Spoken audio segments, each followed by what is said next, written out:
Починаємо дебати, кого першого їбати. На поляне на лесной собрался народ честной.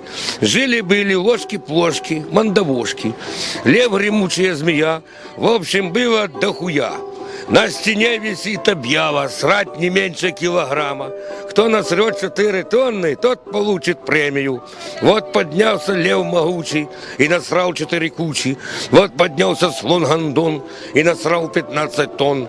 Лев, конечно, сразу драку и одним пенечком сраку очутился под столом. Под столом жили утки, спекулянтки, проститутки. Так набздели, напердели, что окна запотели. Только еж не растерялся, взял бутылку и смотался.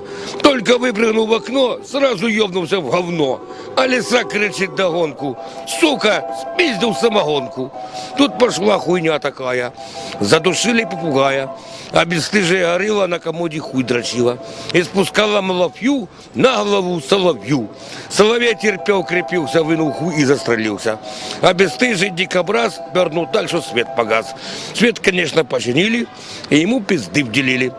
Добрый дядя крокодил яйца дверью защемил. Зайцы думали малина, откусили половину. Он пиздит, какой грабеж, где теперь яйцо возьмешь? А бесстыжий носорог натянул гондон на рог и пиздит рабочий класс. Я надел противогаз.